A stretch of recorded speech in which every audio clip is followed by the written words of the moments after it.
Bien amigos, seguimos con Noticias al Día. Vamos de inmediato con nuestro bloque Más Salud.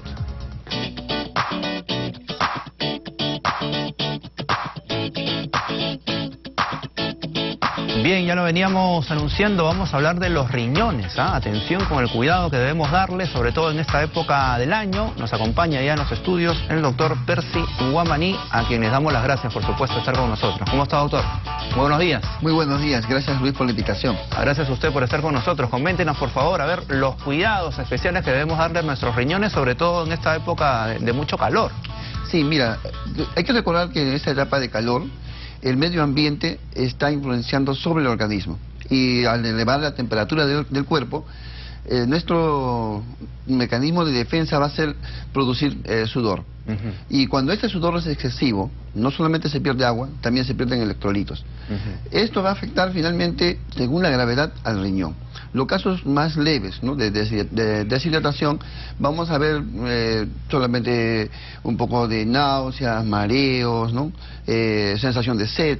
Los casos moderados podrían ya venir con calambres, náuseas, vómitos, ¿no? Y los casos más graves, ¿no?, pueden llegar con trastornos de conciencia, somnolencia, cansancio, fatiga, en algunos casos convulsiones, ¿no? Cosas mucho más severas. Obviamente eso lo vemos de manera externa, pero internamente el organismo va a tener algunos efectos. Por ejemplo, el corazón va a latir mucho más, ¿no? Va a haber taquicardia, ¿no? Va a sentir que se le agita, ¿no? Le va a sentir que le falta el aire, ¿no? Por eso vienen las fatigas, los cansancios, ¿no? ¿Hay una relación directa entre el riñón y el corazón? Claro, son dos órganos que van de la mano, ¿no? Si el riñón se afecta, también el corazón. Si el corazón se afecta, eso también da al riñón, ¿no? Van de la mano los dos órganos. Para entender un poquito mejor, doctor, antes de seguir avanzando, ¿cuál es la función básica del riñón en nuestro organismo? Ya. El riñón lo que hace son varias tareas. La principal es regular, ¿no?, las toxinas que circulan en el cuerpo como producto del metabolismo. Es decir, uno come, se alimenta y usa los nutrientes que nos sirven para el metabolismo general y funcionamiento de los órganos, pero hay sustancias que no van a ser utilizadas, hay productos de desechos de las células, entonces todo esto va a ir por la sangre hasta el riñón. El riñón lo que tiene que hacer es limpiar la sangre, quitar estas toxinas. La purifica. La purifica, así es. Y eso es un proceso constante, las 24 horas, no hay ni un solo segundo que pare. Entonces, de esa manera nos permite a nosotros mantenernos en equilibrio y no tener problemas. ¿Qué sucede cuando el riñón falla? En estos casos, estas toxinas no se eliminan con facilidad y se van acumulando progresivamente, poco a poco, hasta que llegan niveles tóxicos, ¿no? Esos niveles tóxicos pueden originar en nosotros cambios muy severos, ¿no? Puede originar, por ejemplo, náuseas, vómitos, podemos tener casos en los que va a tener sangrados de la nariz, de la encía, puede hasta defecar sangre, ¿no? Los casos más severos ya pueden llegar a afectar al sistema nervioso, puede entrar en coma, situaciones graves que si no recibe un tratamiento inmediato, como es la hemodiálisis, el paciente puede fallecer. Eso que está mencionando, digamos, son las señales de alarma que nosotros podemos ir experimentando y ya nos damos cuenta que algo está mal y que debe ser nuestros riñones. Sí, los riñones son órganos muy fuertes. Realmente, para que dé síntomas, ya tiene que tener un compromiso. Mientras no tenga eso, el riñón va soportando todo, tiene una gran reserva y eso hace que muchos pacientes y muchas personas abusen, ¿no?, de este riñón que tiene, ¿no? Ya cuando ya lo tiene totalmente deteriorado, recién consultan al especialista. Es como una cuestión silenciosa que va avanzando y uno no se da cuenta. Así es, pacientes con diabetes, pacientes con hipertensión arterial, pacientes con algunas enfermedades de nacimiento, ¿no? Pacientes con infecciones urinarias, pacientes que tienen cálculos urinarios constantes, ¿no?, que no se tratan o no cuidan su riñón, finalmente van a terminar en una enfermedad que se llama enfermedad insuficiencia renal terminal, ¿no? Entonces llegar a diálisis, ¿no? Correcto. Y, por ejemplo, que una persona haya sufrido de los riñones, un padre, el hijo, por herencia, digamos, por llamarlo de alguna forma, ¿va a sufrir o no necesariamente? No necesariamente. No es hereditario. Hay un porcentaje, ¿no?, de casos hereditarios, ¿no? Pero la mayor parte de las veces los trastornos hereditarios se originan porque han tenido, por ejemplo, relaciones entre familiares muy cercanos, ¿no? Por ejemplo, entre hermanos o primos de primera línea, ¿no? Entonces ellos pueden tener trastornos hormonales, bueno, a nivel ya hereditario, ¿no? Que pueden dar estas consecuencias a nivel del riñón. Que puede afectar al riñón. Claro, eso se ha visto bastante, se ha comprobado ya, ¿no? Correcto. Doctor, ¿y cuáles son las recomendaciones básicas, digamos, para tener un riñón saludable? ¿Qué es lo que tengo que hacer y qué es lo que no tengo que hacer? Para cuidar nuestro riñón, si es una persona que no tiene ninguna enfermedad, porque son dos contextos distintos. Una persona con enfermedades que pueden dañar el riñón y otro que no lo tiene. Primero, una persona saludable. Una persona saludable tiene que hidratarse adecuadamente, ¿no? Tiene que tomar cantidad de líquido suficiente como para que no afecte el riñón. En esta época de calor, por ejemplo, las cantidades de ingesta de agua tienen que ser mayores, mucho más de lo habitual, ¿no? ¿Litro y medio, 2 litros o más? No, más. ¿Más? Más. Más de 2 litros. ¿Cómo te das cuenta tú si estás orinando, si tu riñón está trabajando bien, si tiene buen aporte de líquidos?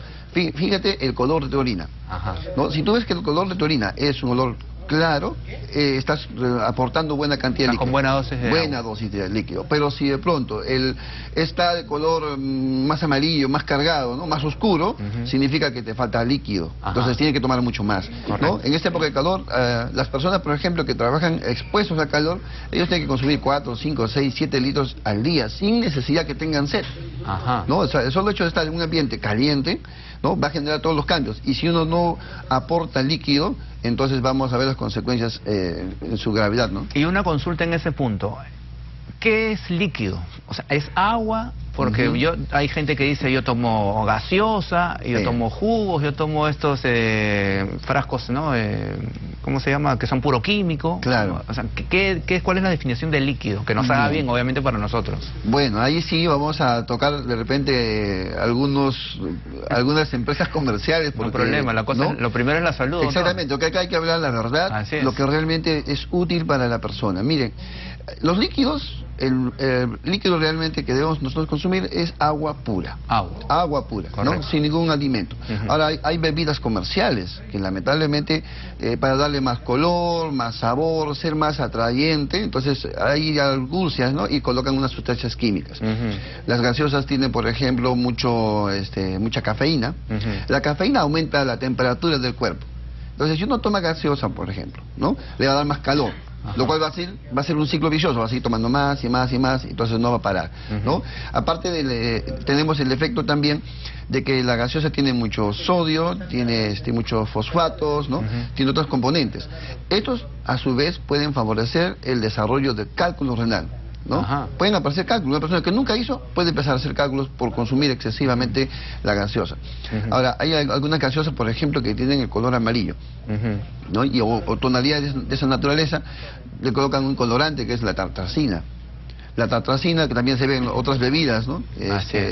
O dulces. Es un pecado darle a los niños, porque esta tartrazina actúa sobre el sistema nervioso.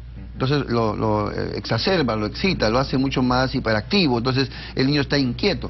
Está probado que se vendan estas bebidas porque tienen dosis mínimas, tolerables para el organismo. Pero sucede que si le damos 1, 2, 3 en el mismo día, se acumula la dosis, sobrepasa la cantidad permitida, ¿no? ¿Y por qué se permite? Porque se supone que hay un autocontrol, la persona puede modularse, puede medirse y decir yo tomaré un vaso, 2 vasos, pero eso no sucede.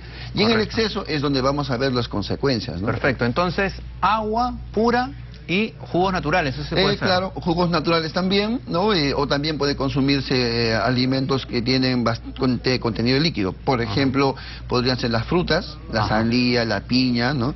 Y otros más que tienen buena cantidad de líquido. Naranjas, mandarinas, ¿no? Consumir limonadas, preparar bebidas en casa, ¿no? La persona que trabaja afuera, sale de casa, debería llevarse preparar sus aguas el día anterior, ponerlo al frigider, llevarlo temperado, ¿no? Y así tiene buen aporte. A llegar a la vía pública y comprar lo que encuentra. Uno llega y no encuentra agua libre, entonces, ¿qué es lo que encuentra? Gaseosas, otro tipo de bebidas. Y al final eso le daña, ¿no? Perfecto. Y en el tema también, digamos, de los alimentos. Hay algunas que son más beneficiosas, el pescado o algo que esté prohibido para las personas que sufren de este tema. Bueno, vamos a hablar. Las personas en general van a consumir tóxicos en todo tipo de alimentos. Los alimentos que tienen más toxinas son las carnes rojas. Ajá. Entonces, está demostrado que el consumo de carnes rojas en forma crónica puede no solamente dañar el riñón, no solamente eso, sino también tiene efectos, por ejemplo, en el sistema nervioso. Hay bastante asociación con Alzheimer, ¿no? Con enfermedades de la mente, ¿no? Degenerativas. Entonces, lo ideal es, ¿qué es lo que te aporta la carne? La carne roja lo que te aporta son proteínas. Pero no son la única fuente de proteínas que tenemos. Hay otras fuentes, las de origen vegetal. Entonces, cuando uno dice, sobre todo los que ya están con enfermedad renal, nosotros tenemos que priorizar el aporte de proteínas, pero de origen vegetal, ¿no? Verduras, legumbres, menestras, ¿no? Que ellos son los que aportan proteínas, ¿no? Pero carnes blancas también podrían comer.